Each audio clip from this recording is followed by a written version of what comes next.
Hey guys, HippieHolo1 here. Welcome back to another video, and today we're back with the Estee Lauder tank car that I built from a red caboose kit, and we're going to be replacing the very nice sprung 2-rail trucks with some Atlas 3-rail trucks. Okay, so if you didn't see the video where I built this thing, this is a red caboose 103W tank car kit. It was originally in the Dow Chemical Company. I repainted it and redecaled it into this Estee Lauder scheme.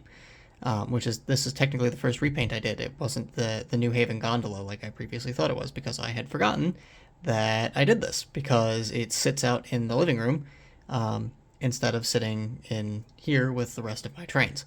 So, whoops. But yeah, it definitely leaves a little bit to be desired. I probably could do a better job on it now that I know what I'm doing, but you know, this is how we learn. But anyway, for as good as it looks and all the details that it has, it doesn't run on 3-rail track.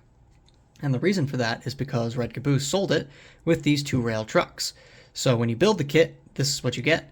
And they look really nice. They look very realistic because 2-rail is obviously the more realistic version of O-scale. You have correct rail head height instead of the high rail stuff that we have here. And you actually have 2 rails instead of 3. 2-rail is just definitively a better scale or a better way of doing O-scale. 3-rail is nice because we have all sorts of availability with major manufacturers. But 2-rail is just, if you're going for proto-realism, go 2-rail. That's just, do that. I'm too far into 3-rail to switch over, but if I was starting out in the hobby brand new, I would probably start in 2-rail. Just because, yeah, there's a lot more that you could do. Anyway, so these trucks don't work on 3-rail track. They kind of work, ish. They run just fine over regular track, but the second you hit a switch, that's when the problems start coming in. So unless it's a number 7.5 Atlas turnout, which is the only one that these would run over, the lower flange profile on the 2-rail trucks will sink into the frogs and either pop the truck in or outside of the rail. Obviously neither is ideal because your train has derailed, and that happens at almost any speed on tighter switches and at moderate to high speeds on those Atlas 7.5s. So obviously this doesn't work for reliable running for 3-rail, which is what I do. If you've got a 2-rail layout, that's awesome. You don't have to do anything. You can just run this as is once you throw in some KD couplers. So, or just whatever couplers you want to use. I don't know if there's a competitor to KD. I know there used to be Sargents in HO, but I don't think they make those anymore. Anyway, I digress. So what I'm going to be doing is I'm going to be removing these very nice 2-rail trucks that are sprung, and I'm going to be replacing them with these. These are Atlas O 3-rail truck assemblies, specifically the Andrews trucks. And this is going to allow me to run this car on the club layout up here, and on my layout and any other 3-rail layout that I happen to be running on. So without further ado, let's get into it. So my original intention for this video was to sort of go through every truck style that I could find and do a little bit of like an education, I guess, on what the different styles are and their spotting features. But there's a lot, especially in Steam era. From what I could find, I think there's like 10 plus different types of trucks. They all functionally work the same, but the truck frame and the spring configuration is different for each of them. I think in modern era, it's a little bit more standardized now that there's fewer manufacturers for rolling stock. But back in the day, it's sort of, I guess, whatever railroads had lying around is what they used. So the reason I picked these Andrews trucks from Atlas is because the truck frames are the closest I could find in shape to what the Red Caboose truck frames are. I'm going to assume that Red Caboose got it correct and that the 103W tank car, at least the prototype that they used to make the model, had Andrews trucks on it. So I'm just going to keep rolling with that. The other major thing to consider, other than matching up the truck frame to whatever your base picture is, I guess, or whatever you like, is the bearings. There are 3 different types of bearings that I have seen. The oldest being this friction bearing type. These, if you don't know, were called friction bearings because they worked on high friction. Basically, it was just a box that they filled with a bunch of oil and grease cakes and random oily rags and basically the most flammable stuff you could possibly imagine, and they threw it in a bearing assembly that created a lot of heat, which is how you got the term hot box when these would catch fire. In later years, Timken sort of pioneered the anti-friction bearing, which we better know now as roller bearings, and a lot of these trucks got converted over into that. So the second style is sort of a conversion, or a mid-era conversion style bearing, where it has the box of the friction bearing, but it doesn't have a lid, and inside is a roller bearing. And then as you got into modern eras, friction bearings were actually full out banned for interchange with, I believe, any Class 1 railroad, which is why you can see like Strasburg still uses them on their lines, and I think like the East Broad Top is still allowed to use them, and small railroads like that, but you will never see them on a Class 1 because they cause so many problems. So modern trucks and locomotives, in fact, use roller bearings entirely, which is where you get the little 3-bolt circular triangular-ish pattern that rolls around, and you can see it rolling with the car as the trains go by.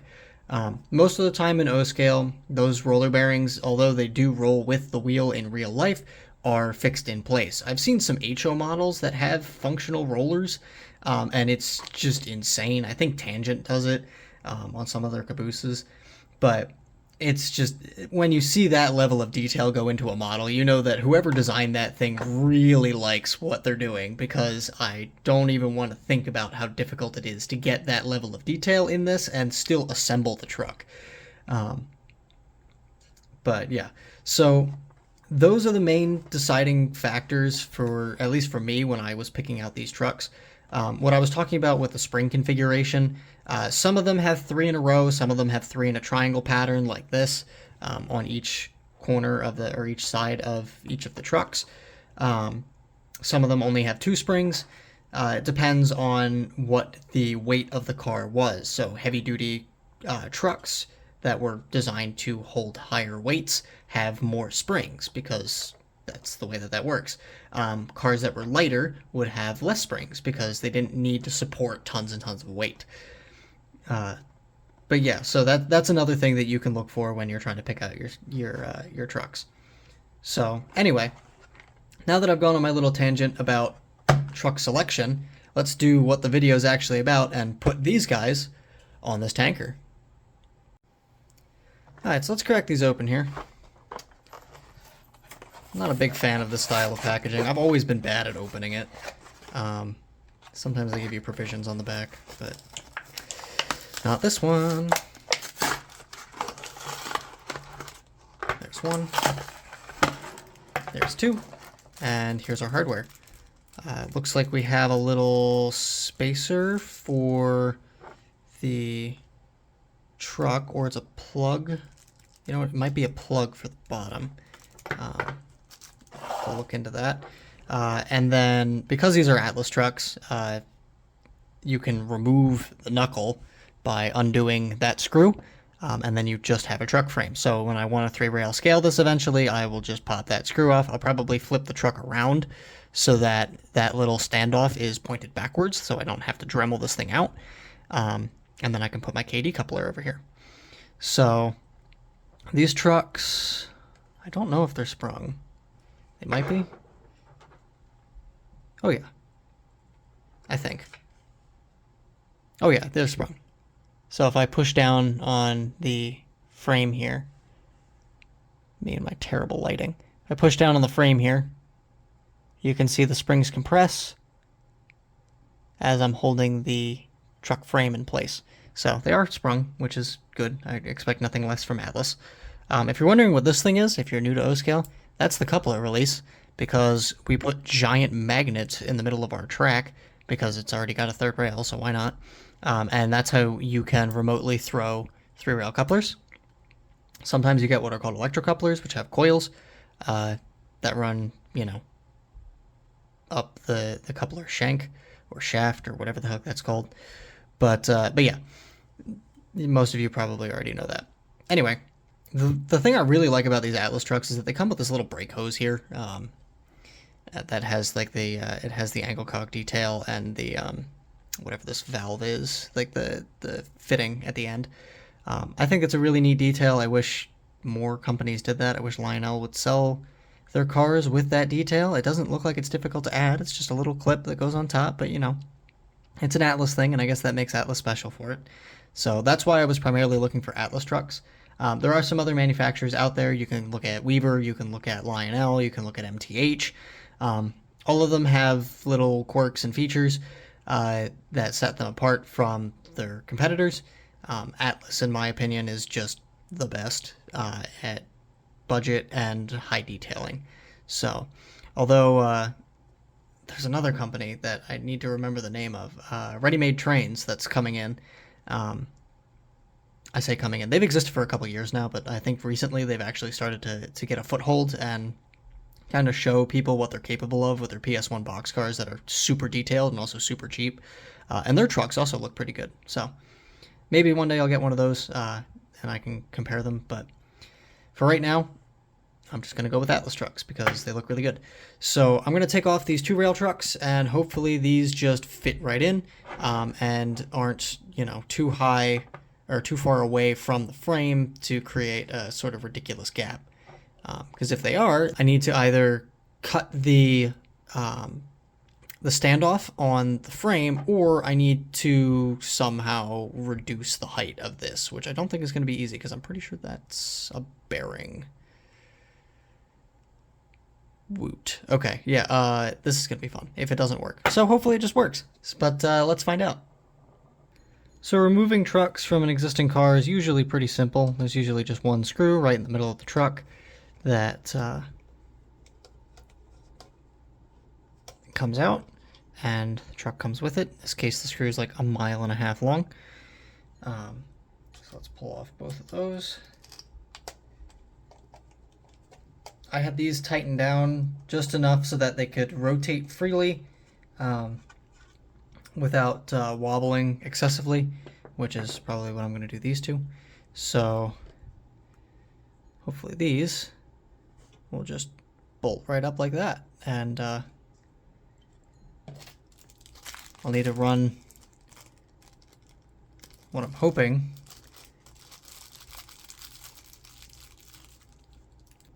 You know what these might be for? When you go to mount it through the frame of a car, it might be something like that, where this goes inside the frame or on top of the car, and the truck goes underneath the frame, and then you run your screw through the bottom, and this is what your screw bites into. Maybe that's what it is. I don't know. But let's check and just make sure that this screw fits through, or doesn't fit through, because I think it will. Yeah, it does. Whoop-de-doo. Okay, are the provided screws big enough to bite into plastic? I think they are. Sweet. So these are the screws that they come with. Just little itty-bitty teeny tiny things. Just going to drop it through the middle, like so. Grab my screwdriver. Going to work on this side since it's closer to me and easier to see. And I'm just going to tighten it down until it feels about right. That's way too tight because the truck doesn't move, so I'm going to loosen it up a little bit. Hits the brake rigging, but what are you going to do? Hopefully the truck isn't moving more than that during normal operation. But it doesn't have any side-to-side play. So that's mainly the thing that I'm trying to avoid. So let's do the same thing on this side. So again, way too much resistance with the truck rotating, so I'm just going to loosen it until it rotates nice and freely. But I also don't want the truck to wobble excessively side to side like so. So I'm going to make sure that it's tight enough that it can rotate without wobbling excessively. A little bit of wobble is good, lets the car sort of find its balance. But too much wobble is a bad thing, obviously. And just like that, this car is now three rail. So let's see how it looks. Oh, I can already tell it's going to look weird. When we place it on the display track that is out of shot for you guys. So let me just adjust the camera real quick. And there we go. Honestly, it looks pretty decent. Would I like it to be a little bit lower? Yes. Can it be a little bit lower? Probably not. The main issue you get into with doing anything from a two-rail to three-rail conversion is the issue with the flanges that I mentioned earlier. The flanges on three-rail trucks are much taller, so sometimes you have to cut into two-rail cars to maintain the ride height, or you have to jack up the car itself off of the truck, which adds a big gap, which is notorious in three-rail. But for this car, the issue isn't really with the frame, it's with the brake rigging, and I'm able to live with where it is right now. It would be a lot of work to try to lower this car, and it's about on par with what most three-rail cars are, and I'll be able to tell for sure when I compare it with my my Atlas. I want to say it's a 8,000 gallon tanker that I have, the Armstrong Linoleum Company or whatever. I'll put it side by side with that when I have that car out, and we'll get to see what the ride height looks like. But for now, this is where I'm going to leave it. I hope you all learned something from this. I know it was very long-winded and just me blabbering a lot because the actual work itself only takes like a minute, if that. But I hope I could instill a little bit of knowledge into you guys for, choosing a truck, which apparently you can get very into and be very accurate about. But if you don't really care about all that and you just want one that looks nice, then pick the one you like and throw it on, and most of the time it works. And you can just throw it on the layout and run it. Nice thing about three-rail trucks is that you don't got to worry about shimming couplers to get them to be whatever the NMRA standard is for coupler height. But yeah. So anyway, I hope you all enjoyed. Hope you all learned something. I'm CW Hollow 1, and have a good day, or maybe good night in your case. See ya.